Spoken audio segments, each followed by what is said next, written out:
Foto bersama, Put.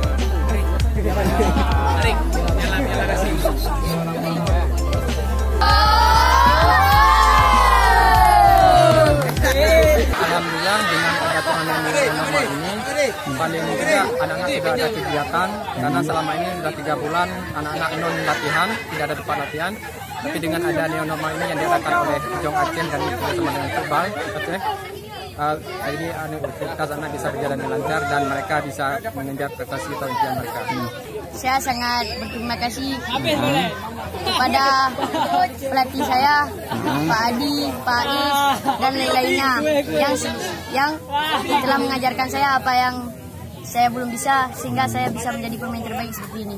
Saya sangat senang sekali karena saya sudah lama menunggu top skor, tapi ya belum rezeki.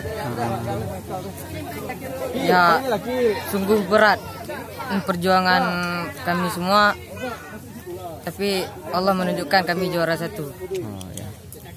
Harapan ke depan mudah-mudahan semua anak Jong Aceh Black menjadi pemain-pemain bintang di Eropa.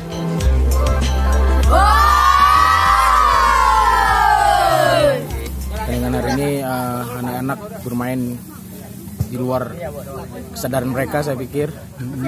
Sejak babak pertama mereka tertinggal dan kembali bangkit di babak kedua, menurut saya itu adalah sebuah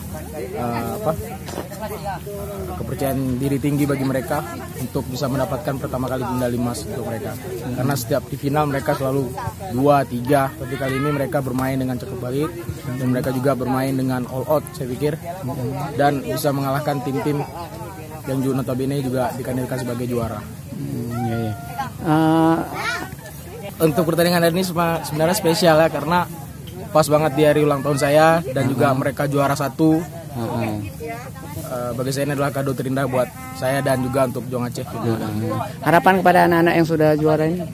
Harapannya tetap fokus dan tetap latihan, tetap bermain bola, dan jangan puas dengan apa yang sudah didapatkan, selalu latihan, dan jangan lupa selalu berdoa dan juga rajin ibadahnya. Yang akan diserahkan oleh Coach Iwan Setiawan.